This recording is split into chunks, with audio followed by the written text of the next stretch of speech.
तो चलिए प्रतिस्थापन विधि होता क्या है पहले ये जान लेते हैं। प्रतिस्थापन विधि कुछ इस प्रकार की विधि है कि इस विधि में एक समीकरण से अज्ञात राशि का मान निकाल लेते हैं। एक समीकरण से अज्ञात राशि का मान निकाल लिए, अब उस राशि जो मान निकला उसको उठा के दूसरे समीकरण में उस अज्ञात राशि की जगह रख देते हैं, वहां से सारी मानें प्राप्त हो जाती हैं।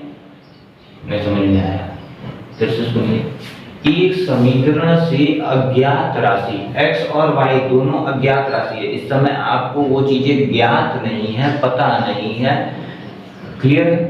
तो जब अज्ञात किसी एक समीकरण से अज्ञात राशि का मान निकालकर उस दूसरे समीकरण में वहां पुट कर देते हैं, रख देते हैं, तो जो हमको किसी एक अज्ञात समीकरण का मान प्राप्त हो जाता है। तो चलिए देखिए हल शुरू करते हैं। अभी बहुत आसानी समझ में आ जाएगा। x + y = 40, इसको मान लीजिए समीकरण नंबर 1। कितने के जरूरत है ऐसे मान लीजिए।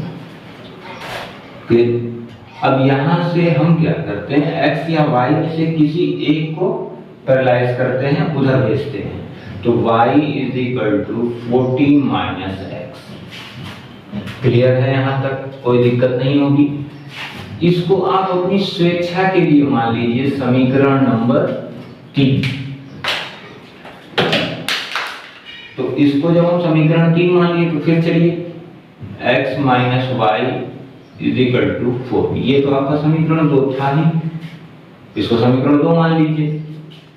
ऐसे ही मानेंगे समीकरण 1 और समीकरण 2। तो ये लिख लिए। तो अब यहाँ लिख लीजिएगा समीकरण 1 से। तो समीकरण 1 से ही हमने y को यहीं छोड़ा और x को पक्षांतर किया। तो ये जो नया इक्वेशन बना उसको हमने मान लिया समीकरण 3। तो चलिए इसके बाद आपको क्या करना है, समीकरण 3 से y का मान समीकरण, ध्यान देंगे रखना कहां है, क्योंकि समीकरण 3 जो है समीकरण 1 से जनरेट हुआ है। समीकरण 3 समीकरण 1 से क्या हुआ है, जनरेट हुआ है, बना है, पैदा हुआ है। तो इसका मान इसमें कभी नहीं रखेंगे, इसका मान सदैव और सदैव कहां रखेंगे, समीकरण 2 में। इस बात को याद रखेंगे। तो समीकरण 3 से y का मान, समीकरण 3 से ये y वाले भाई साहब का मान समीकरण 2 में रखने पर, तो जब समीकरण 2 हमारा क्या था, x - y = 4 था। तो y का मान रखना है, x अपने जगह पे रहने दीजिए, माइनस अपने जगह पे रहने दीजिए। y के जगह आप रख सकते हैं 14 - x, y का मान तो यही मिला था, रख दिए बराबर 4। x - 14 minus plus x = 4।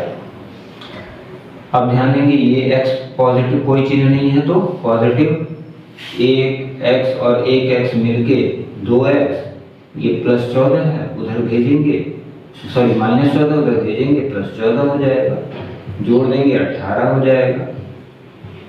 x = 18/2 हो जाएगा, 2 - 9 18, यानी x बराबर आपको प्राप्त होता है 9।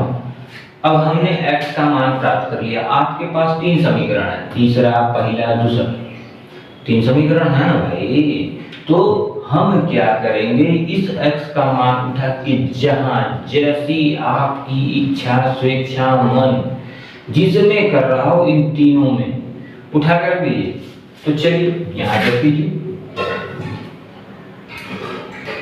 x का मान समीकरण 3 में रखने पर, तो देखिए हम 3 में रखे हैं, आप 1, 2 में भी रखेंगे तो कोई मान अंतर नहीं आएगा। समीकरण 3 हमारा क्या था, y = 14 - x, तो y = x के जगह हम रखेंगे 9, तो y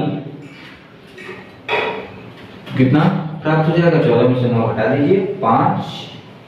तो हमें x और y की वैल्यू मिल गई किस विधि द्वारा, इसी विधि को हम प्रतिस्थापन कहते हैं। अब हमने परिभाषा जो पढ़ी, क्या पढ़े थे, इस विधि में एक समीकरण से, इस विधि में एक समीकरण से किसी अज्ञात राशि का मान निकालकर दूसरे समीकरण में अज्ञात राशि की जगह रख देते हैं, दिख रहा होगा। तो वैसा दूसरा समीकरण था, समीकरण नंबर 2 था ना, दूसरे समीकरण में अज्ञात राशि की जगह क्या कर दिए, रख दिए। रखने के बाद सॉल्व कर लीजिए, x और y का मान निकाल लीजिए। चलिए इसी तरह से इसको सॉल्व करते हैं। इसको मान लेंगे समीकरण 1, इसको मान लेंगे समीकरण नंबर 2। अब किसी एक को लेके चलिए और कोशिश कीजिए कि उसको लेके चलिए जहां हमारा काम कम हो। तो हम समीकरण 1 को लेके चलते हैं। समीकरण 1 से तो चलिए भाई, हमारा समीकरण 1 क्या था, 3x - y 3 था। अब इस y को उठा के हम इधर और 3 को उठा के इधर करते हैं। तो देखिए 3x कोई चिन्ह नहीं था तो प्लस, 3 इधर आया -3, y उधर गया प्लस y। अगर इसको सही तरीके से लिखा जाए तो y = 3x - 3। इसको मान लीजिए समीकरण नंबर 3। क्लियर है, कोई दिक्कत है? नहीं है। तो अगर नहीं है तो इस बात को जब आप 3 मान लिए तो हम इसके बाद क्या करना, उसके बाद यही वाली लाइन फिर लिखनी है। समीकरण 3 से y का मान समीकरण 2 में रखने पर, तो जब देखिए y का मान 2 में रखेंगे, यही लिखा था यहाँ भी वहाँ भी। तो चलिए भाई समीकरण 2 कितना था, 9x - 3y = 9। 9x क्योंकि x का मान तो हमें रखना नहीं, y की जगह हम रख सकते हैं 3x - 3 समीकरण 3 से 9। सॉल्व कर लीजिए, सॉल्व करना आपको आता होगा।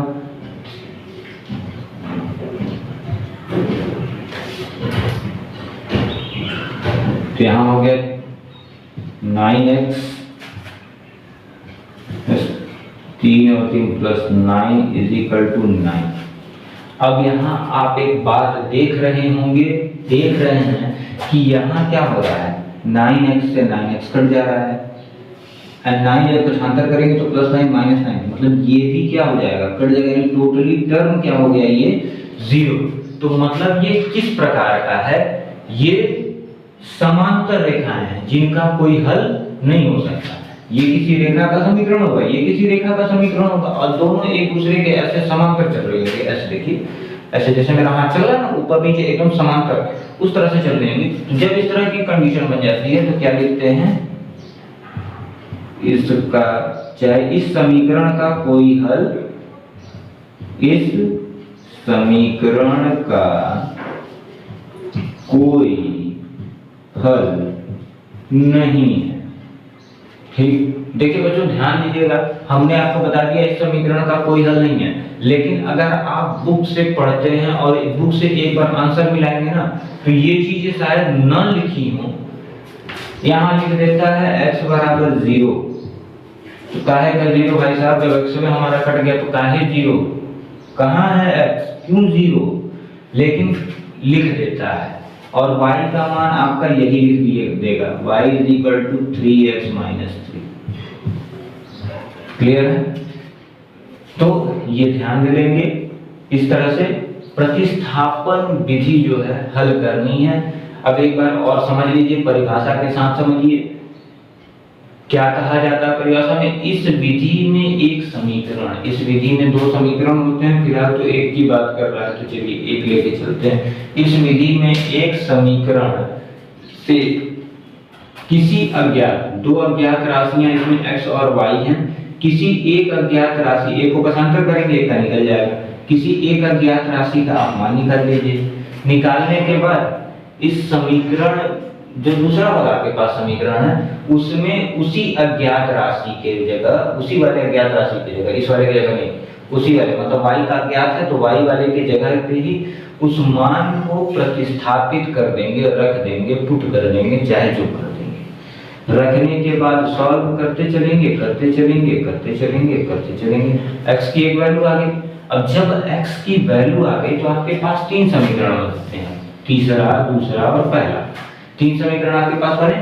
तीनों में से जिसमें इच्छा करे, यह एकदम स्वतंत्र है, जिसमें इच्छा करे उसमें उठा के x का मान जो है रखते हैं। तो देखिए हम तीसरा वाला समीकरण लेके चले, यहाँ x के जगह 9 आया था, चुपचाप 9 रखे, चुपचाप घटाया, चुपचाप 5 आ गया। कभी कभी इस तरह से भी इक्वेशन आ जाते हैं, तो घबराने की कोई जरूरत नहीं है। वहां पे आप जो है डायरेक्ट ये बात लिख सकते हैं कि इस समीकरण का कोई हल नहीं है, अतः यह एक समांतर रेखा है और हमने ये बता रखा है कि समांतर रेखाओं के कोई हल नहीं होते हैं। और ये भी बता रखा है प्रतिच्छेदी रेखाओं के केवल और केवल एक हल होते हैं। प्रतिच्छेदी रेखा, अरे स्टार्टिंग में बताते ना, दो रेखा इसे काट दें एक दूसरे को, तो इसका केवल एक हल होता है। और संपाती रेखाओं के तो अनेक हल होते हैं। अब कहा जाए संपाती क्या, एक दूसरे के ऊपर चढ़ के चल रहा है, तो यहाँ भी हल ही है, ये भी हल है, ये भी हल है, ये भी हल है, सब तो हल ही है।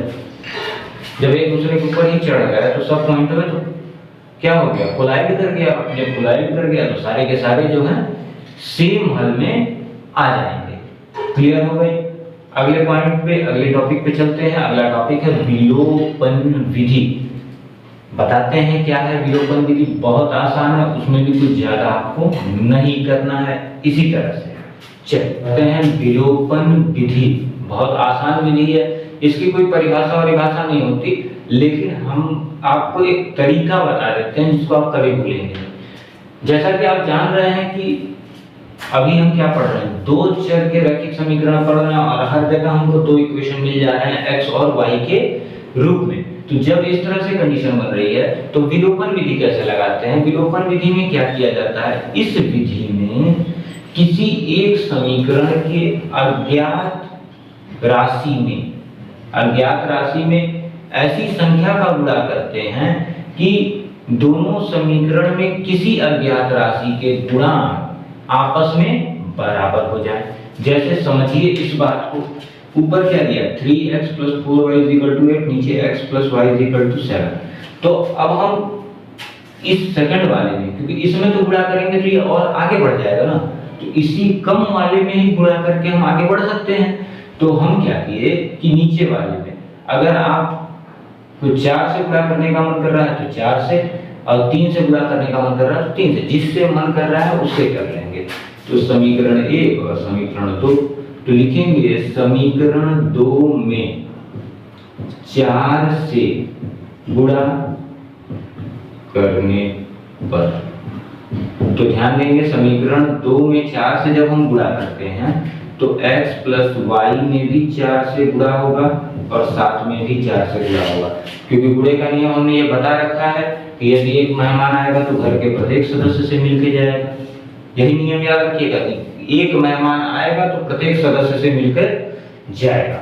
तो चलिए जैसे ही गुणा करते हैं, ये हो गया आपका 4x + 4y × 20, समीकरण नंबर 3 मान लेंगे, क्योंकि 2 तो यही था, तो जो अब नया मिला उसको हम क्या मान लेंगे, 3 मान लेंगे। अब हम देखते हैं, क्योंकि 2 से 3 बना है तो इससे हमको कोई मतलब नहीं हुआ, अब हमको मतलब इस 1 से है। अब एक वाला समीकरण यहाँ लिख लेंगे 3x + 4y = 8। अब यहाँ ये देखना है कि कोई जो एक समान हो, यहाँ देखिए 4y यहाँ भी है, यहाँ भी है, तो हम क्या करते हैं, कोशिश ये करेंगे कि दोनों आपस में कट जाए। जब इस काटना होगा, मतलब जब सामान्य चिन्ह रहेगा, यहाँ भी प्लस यहाँ भी प्लस, तो क्या करेंगे, घटा देते हैं। जब सामान्य चिन्ह रहेगा, लिखते हैं यहाँ पे समान चिन्ह होने पर घटा देते हैं। क्लियर हो गया होगा? तो देखिए 4x + 4y = 28, 3x + 4y = 8। अब माइनस कीजिए, तो माइनस, ये भी माइनस, प्लस था तो ये भी माइनस और ये भी माइनस। तो ये देखिए 4y में से 4y घटाएंगे, कट जाएगा। 4x में से 3x घटाएंगे तो x बचेगा, और 28 में से 8 घटा देंगे तो 20 बचेगा। तो x की वैल्यू आपको कितनी मिल रही, 20 मिल गई। अब x का मान उठा के आपके पास फिर से 3 समीकरण है, कहीं रख देंगे y का मान मिल जाएगा। ये क्वेश्चन नहीं है बच्चों, ये बस हम एक छोटा सा एग्जांपल लेके आपको समझाया। इसी तरह से इस वाले में देख लीजिए, आपको 2 समीकरण 1 और 2 दे रखे हैं, क्लियर है। तो अब इसमें क्या करना है, किसी एक को, अब चाहे 1 में चाहे 2 में, जिसमें तो हम क्या, ये समीकरण 1 में आप स्वेच्छा से स्वतंत्र हैं, कहीं कुछ भी कर सकते हैं। समीकरण 1 में 5 से गुणा कराने पर, तो जब समीकरण 1 में हम 5 से गुणा करा रहे हैं तो एक बात ध्यान देंगे, 4x प्लस y में 5 से गुणा हो गया और 7 में भी 5 से गुणा हो गया। यहाँ 20x plus 5y is equal to 35, समीकरण नंबर 3। अब हमने बता रखा, अब समीकरण 2 भी इसी के नीचे लिख लीजिए, तो आपको एक चीज समझ में आएगी,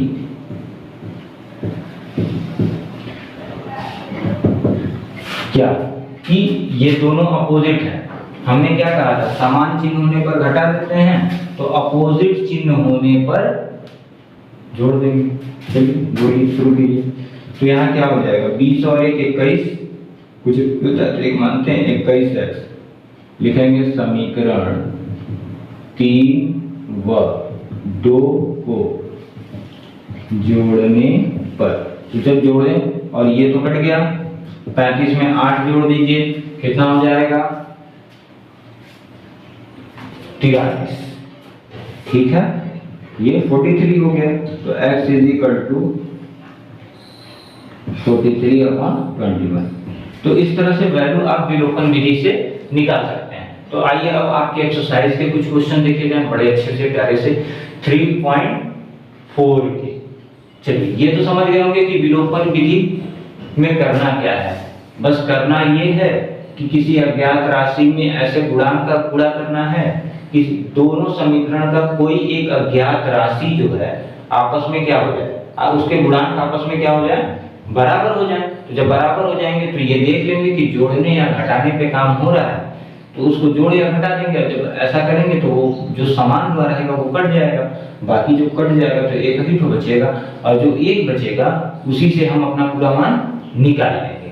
तो आइए चलते हैं क्वेश्चन 4 का पहला क्वेश्चन जो है उसे देखते हैं, विलोपन विधि से हल करते हैं। इसके बाद दूसरे क्वेश्चन थोड़े इबारती टाइप के हैं, उसे भी हम बताते हैं। तो चलिए देखिए, 2 समीकरण आपको दिए हैं। पहली चीज तो आप ध्यान देंगे कि हमें विलोपन विधि से हल करने के लिए कहा है, तो हम ध्यान देंगे कि सेकंड इक्वेशन में यदि किसी हम संख्या का गुणा करते हैं तो क्या फर्स्ट वाले के किसी भी अज्ञात चर के बराबर हो जाएगा, नहीं होगा। तो हम क्या करेंगे, फर्स्ट वाले में गुणा करेंगे। समीकरण 1 में आपके पास 2 संख्या है, या तो 2 या तो 3, क्योंकि दोनों के पास कोई गुणांक अभी है नहीं एक के अलावा, तो कुछ भी से गुणा कर सकते हैं, तो जिसमें आपकी स्वेच्छा हो। तो हम क्या किए, समीकरण 1 में 3 से गुणा करने पर, तो चलिए आपका समीकरण 1 जो था x plus y is equal to 5 रहा। दोनों इक्वेशन में कितने से गुणा करना था हमें, 3 से कर दिए, तो 3x plus 3y is equal to 50। ये बन गया हमारा समीकरण नंबर 3। अब ध्यान देंगे 2 और 3 पे जब ध्यान देंगे तो ये भी पॉजिटिव और ये निगेटिव, मतलब अपोजिट है। अपोजिट जब साइन अपोजिट होगा तो हम क्या करते हैं, ऐड करते हैं। तो लिखा जाएगा समीकरण 2 तथा 3 को जोड़ने पर, चलिए 2 और 3 जोड़ रहे हैं, तो पहले तो समीकरण 3 लिख लेते हैं, जो ज्यादा है उसको ऊपर लिख लीजिए, 3x plus 3y is equal to 15, और इधर 2x minus 3y is equal to 4।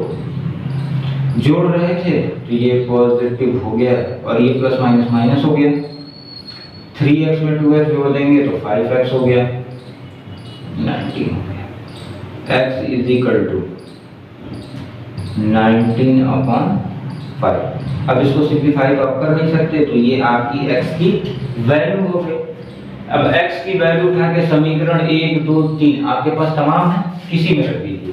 तो चलिए यहाँ देख लेंगे, x का मान समीकरण 1 में रखने पर x + y = 5, x के जगह हम रख सकते हैं 19/5 + y = 5, y = 5 -19/5, y = 25 -19/5, y घटा दीजिए। तो घटाने पे आपको क्या दिख रहा होगा कि 25 में से जब 19 घटाएंगे तो 6/5 मिल जाएगा, तो y की वैल्यू मिल गई। इस तरह से आपको बहुत ही आसानी से विलोपन विधि जो है क्या हो जाएगी, लग जाएगी।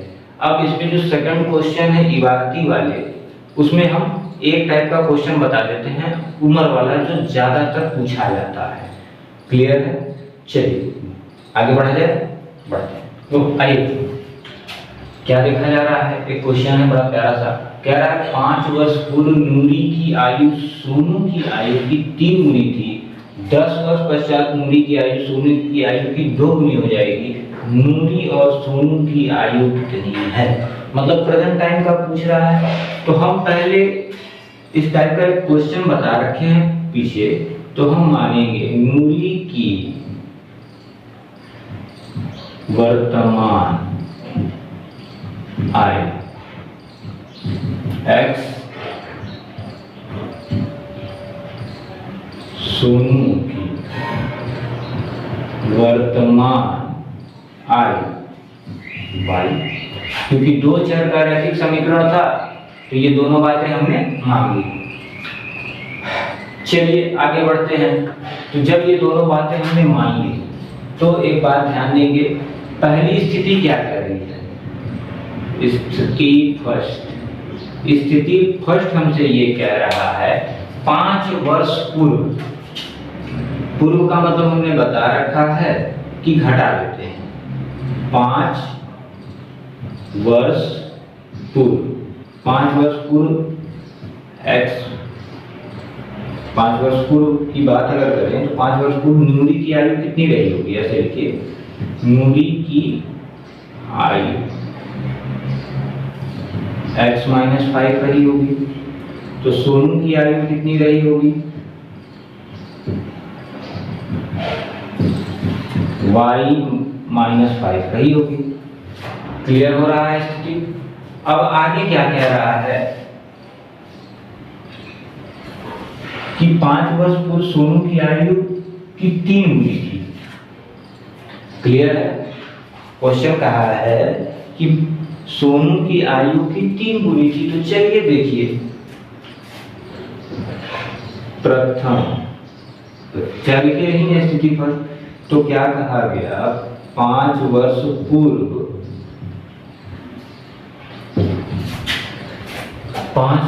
सोनू की आयु, इसकी आयु 3 गुनी थी। किसकी? नूरी की आयु सोनू की आयु की 3 गुनी थी। इसकी आयु 3 गुना था, तो इसमें 3 का हम क्या कर देंगे, गुणा कर देंगे। तो x - 5 = 3y = 15 -15। सॉल्व कीजिए, x - 3y, इसको उधर पे चाहे उसको इधर ले आइए, 5 + 15 = 0, x - 3y, इसको हटा दिए, +10 = 0। सॉल्व करते हैं, x - 3y = -10। ये आपका बन गया इक्वेशन नंबर फर्स्ट। ये तो स्थिति फर्स्ट से बनी। अब स्थिति सेकंड क्या कहती है, 10 वर्ष पश्चात का मतलब हमने बता रखा था बाद या पश्चात की जब बात करेगा तो जो है उसमें क्या किया जाता है, जोड़ दिया जाता है। तो चलिए स्थिति सेकंड पे चलते हैं।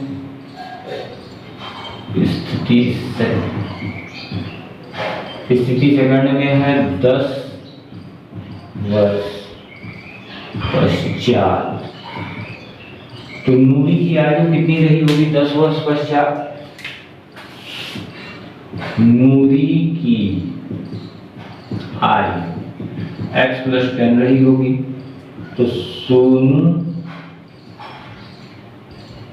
की आयु y + 10 रही होगी। तो कह रहा है 10 वर्ष पश्चात नूरी की आयु सोनू की आयु की 2 गुनी हो जाएगी। x + 10 नूरी की आयु, y + 10 सोनू की आयु की 2 गुनी हो जाएगी।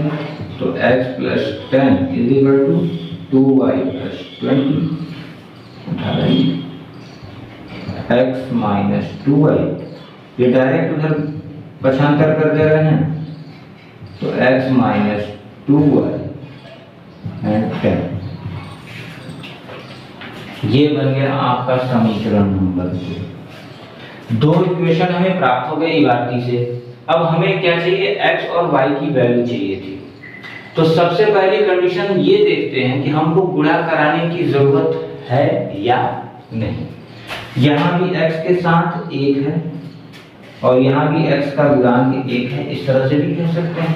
तो हमको तो गुणा कराने की कोई जरूरत नहीं है अगला समीकरण।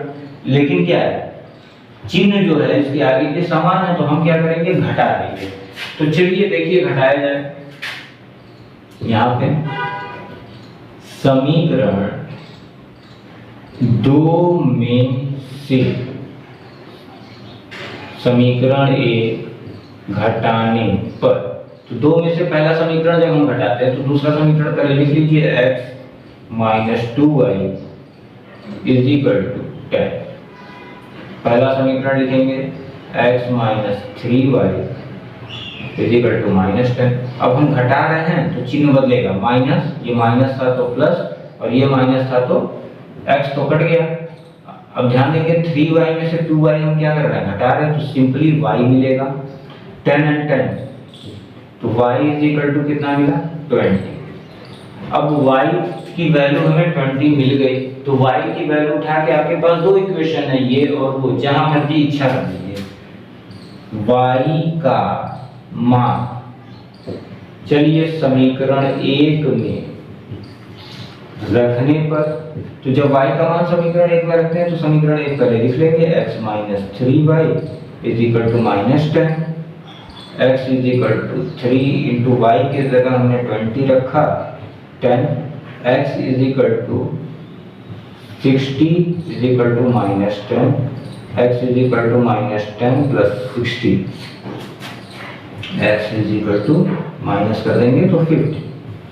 x हमने किसकी आयु मानी थी? नूरी की। नूरी की आयु क्या है? 50 वर्ष है और सोनू की आयु 20 वर्ष है। क्लियर हो रहा है?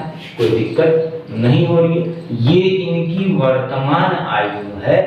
अब देखिए, अगर निकालने के बाद आपको कोई कंफ्यूजन क्रिएट होता है तो आप सबसे पहले एक क्वेश्चन के अनुसार ही इसको चेक कर लेंगे। यहाँ पे ध्यान देंगे बच्चों, कहा 5 वर्ष पूर्व नूरी की आयु सोनू की आयु की 3 गुनी थी।